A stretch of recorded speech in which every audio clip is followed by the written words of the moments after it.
जय हिंद दोस्तों। आज के इस वीडियो में पॉलिटी भारतीय संविधान से 25 अति महत्वपूर्ण प्रश्नों को कवर करेंगे, जो कि साथियों इन सभी प्रतियोगी परीक्षाओं में बार बार पूछा जाता है। तो साथियों आप सभी सेशन को बिना स्किप किए लास्ट तक पूरा ध्यानपूर्वक देखिए और आज के इस 25 क्वेश्चन में आपका क्या स्कोर रहता है सेशन के लास्ट में आपको कमेंट करके बताना है। तो पहला क्वेश्चन देखिए, संविधान द्वारा मौलिक अधिकारों के संरक्षण की शांति किसके पास है। वेरी इंपॉर्टेंट क्वेश्चन है, सभी ऑप्शन को ध्यान से पढ़िए और साथियों आपको बिल्कुल सोच समझकर आंसर करना है। तो यहाँ पर इस क्वेश्चन का आंसर होगा सर्वोच्च न्यायालय एवं उच्च न्यायालयों के पास में, याद रखिएगा। और साथियों मौलिक अधिकार की बात करें तो याद रखिएगा मौलिक अधिकार को यूएसए देश के संविधान से लिया गया है और इसे संविधान के भाग 3 में, याद रखिएगा भाग 3 और अनुच्छेद 12 से लेकर 35 तक में इसका उल्लेख किया गया है। अगला क्वेश्चन देखिए, भारत के किस राज्य में समान नागरिक संहिता लागू है। तो साथियों याद रखिएगा गोवा इसका सही जवाब है। भारत के गोवा राज्य में समान नागरिक संहिता लागू है। अगला क्वेश्चन है, उपराष्ट्रपति पदेन अध्यक्ष होता है। ये क्वेश्चन बार बार पूछा जाता है। देखिए बहुत ही सिंपल क्वेश्चन है, फिर भी ये क्वेश्चन एग्जाम में बार बार रिपीट होता है। तो याद रखिएगा उपराष्ट्रपति जो है राज्यसभा का पदेन अध्यक्ष होता है और वर्तमान में कौन है पदेन अध्यक्ष, तो याद रखिएगा श्री जगदीप धनखड़। अगला क्वेश्चन देखिए, लोकसभा के निर्वाचित सदस्यों की संख्या अधिकतम कितनी होती है। बहुत ही शानदार लेवल का क्वेश्चन है, आंसर बताइए। तो यहाँ पर इसका सही जवाब है 550। यहाँ पे पूछा गया है लोकसभा में निर्वाचित सदस्यों की अधिकतम संख्या, तो इसका सही जवाब है 550। आगे देखिए, संविधान के किस अनुच्छेद में उच्चतम न्यायालय की स्थापना और गठन के बारे में बताया गया है। ये क्वेश्चन भी बार बार रिपीट होता है, इस पर भी स्टार मार्क कर लीजिए। इसका सही जवाब है अनुच्छेद 124 में, याद रखना है आर्टिकल 124 में उच्चतम न्यायालय यानी सुप्रीम कोर्ट की स्थापना और इसके गठन के बारे में बताया गया है। आगे देखिए, संविधान के किस अनुच्छेद में समान नागरिक संहिता के बारे में बताया गया है। सही जवाब है अनुच्छेद 44 में। और अभी हमने आपको बताया किस राज्य में समान नागरिक संहिता लागू है, तो गोवा राज्य में। आगे देखिए, किसकी अनुमति के बिना कोई भी सरकारी व्यय नहीं किया जा सकता है। बहुत ही शानदार लेवल का क्वेश्चन है, आंसर कीजिए। सही जवाब है सी ऑप्शन, संसद की अनुमति के बिना कोई भी सरकारी व्यय नहीं किया जा सकता है। आगे देखिए, राष्ट्रीय एकता परिषद का अध्यक्ष कौन होता है। और साथियों अगर आपको सेशन थोड़ा बहुत भी पसंद आ रहा है तो आप सभी सेशन को साथ में लाइक करते चलिए। तो देखिए राष्ट्रीय एकता परिषद का जो अध्यक्ष होता है स्वयं प्रधानमंत्री होता है। प्रधानमंत्री नीति आयोग के भी अध्यक्ष है। नीति आयोग की स्थापना 1 जनवरी 2015 को किया गया था। आगे देखिए, किस सदन का अध्यक्ष उस सदन का सदस्य नहीं होता है। सही जवाब है राज्यसभा, याद रखिएगा राज्यसभा का जो अध्यक्ष होता है उस सदन का सदस्य नहीं होता है।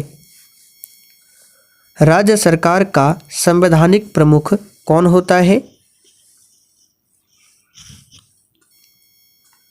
सही जवाब है ऑप्शन ए राज्यपाल, याद रखिएगा राज्यपाल जो है राज्य सरकार का संवैधानिक प्रमुख होता है। आगे देखिए, संविधान के किस अनुच्छेद के अंतर्गत राज्यों के महाधिवक्ता की नियुक्ति के बारे में बताया गया है। सही जवाब है अनुच्छेद 165 में। आगे देखिए, भारत का राष्ट्रपति किसका एक अभिन्न अंग है। सही आंसर है संसद। याद रखिएगा साथियों, संसद जो है लोकसभा, राज्यसभा और राष्ट्रपति से मिलकर बना होता है। तो राष्ट्रपति जो है संसद का एक अभिन्न अंग है। संविधान के किस अनुच्छेद राज्य के राज्यपाल की नियुक्ति के बारे में बताता है? सही जवाब है अनुच्छेद 155। याद रखिएगा, जो कि राज्य के राज्यपाल की नियुक्ति के बारे में बताता है। राज्यपाल की नियुक्ति कौन करता है? तो भारत के राष्ट्रपति करते हैं। आगे देखिए, संविधान के किस अनुच्छेद में भारत का निर्वाचन आयोग के गठन के बारे में बताया गया है? तो वेरी इंपॉर्टेंट क्वेश्चन है, याद रखिएगा अनुच्छेद 324 में। आगे देखिए, भारत के नियंत्रक एवं महालेखा परीक्षक, जिसको शॉर्ट में कैग भी बोला जाता है, इसकी नियुक्ति कौन करता है? सही आंसर है राष्ट्रपति करते हैं। याद रखिएगा। आगे देखिए, लोकसभा में किसी विधेयक को धन विधेयक के रूप में कौन प्रमाणित करता है? सही जवाब है लोकसभा का अध्यक्ष करता है। यहाँ पर डी ऑप्शन आपका सही जवाब है। और वर्तमान में लोकसभा के अध्यक्ष कौन है? तो ओम बिरला है। और वर्तमान में 17वीं लोकसभा चल रहा है, इसे भी ध्यान रखिए। आगे देखिए, केंद्रीय मंत्रिमंडल का अध्यक्ष बनने वाले पहले भारतीय कौन थे? तो साथियों, यहाँ पर इसका सही जवाब है विट्ठल भाई पटेल थे। आगे देखिए, भारतीय संविधान के किस भाग में नागरिकों के मौलिक अधिकारों का उल्लेख मिलता है? तो ये मिलता है भाग 3 में। और अनुच्छेद पूछे तो याद रखिएगा 12 से लेकर 35 तक में मौलिक अधिकारों का वर्णन मिलता है। मौलिक अधिकार वर्तमान में 6 है, लेकिन मूल संविधान में टोटल 7 मौलिक अधिकार थे। भारत का राष्ट्रपति अपना त्यागपत्र किसे दे सकता है? सही जवाब है उपराष्ट्रपति को। और अगर उपराष्ट्रपति त्यागपत्र देना चाहे तो अपना त्यागपत्र राष्ट्रपति को देता है। दोनों ही एक दूसरे को अपना अपना त्यागपत्र दे सकता है। राज्यसभा के सदस्यों का कार्यकाल कितने वर्षों का होता है? तो ध्यान दीजिए, राज्यसभा के सदस्य पूछा गया है। अब आपको कंफ्यूज करने के लिए एग्जाम में देगा राज्यसभा का कार्यकाल कितने वर्षों का होता है, डी ऑप्शन में दे देगा इनमें से कोई नहीं। तो आंसर आपका होगा इनमें से कोई नहीं, क्योंकि राज्यसभा एक अस्थाई सदन है, इसका कार्यकाल नहीं होता है, जबकि इसके सदस्यों का कार्यकाल होता है। राज्यसभा का सदस्य 6 वर्षों के लिए चुना जाता है। यहाँ पर डी ऑप्शन आपका सही जवाब है, जबकि लोकसभा के सदस्य 5 वर्षों के लिए चुने जाते हैं। संसद के लोक लेखा समिति के अध्यक्ष को नियुक्त कौन करता है? सही जवाब है ऑप्शन डी, लोकसभा का अध्यक्ष करता है। लोक लेखा समिति की बात करें, इसमें टोटल 22 मेंबर होते हैं, जिसमें से 15 मेंबर लोकसभा से होते हैं और 7 मेंबर राज्यसभा से होते हैं। भारतीय संविधान का कौन सा अनुच्छेद अस्पृश्यता का उन्मूलन करता है? वेरी इंपॉर्टेंट क्वेश्चन है। ये क्वेश्चन हमेशा एग्जाम में पूछा जाता है, इस पर आप लोग डबल ट्रिपल स्टार मार्क कर लीजिए।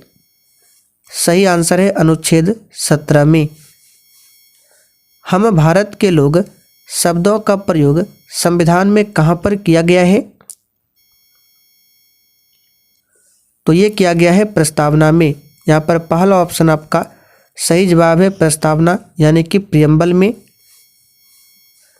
एक वर्ष में संसद की कम से कम कितनी बैठकें आवश्यक है? सही आंसर है कम से कम वर्ष में 2 बैठकें आवश्यक है। आगे देखिए, किस अधिनियम के द्वारा कोलकाता सर्वोच्च न्यायालय की स्थापना की गई थी? तो हमने आपको बताया था, याद कीजिए, रेगुलेटिंग एक्ट 1773 के तहत 1774 में कलकत्ता में सर्वोच्च न्यायालय यानी सुप्रीम कोर्ट की स्थापना की गई थी। और इसके प्रथम क्या बोलते जज कौन था? तो प्रथम मुख्य न्यायाधीश थे एलिजा इम्फे। इसे भी ध्यान रखिएगा। आखिरी क्वेश्चन आप लोगों के लिए है जिसका आंसर आपको कमेंट करके बताना है। भारतीय संविधान की जो 12वीं अनुसूची है इसका संबंध किससे है? ये क्वेश्चन भी एग्जाम के लिए वेरी इंपॉर्टेंट क्वेश्चन है। तो साथियों आज के लिए इतना ही। अब आप लोग कमेंट करके बताइए आज के इस 25 क्वेश्चन में आपने कितने क्वेश्चन सही किए हैं।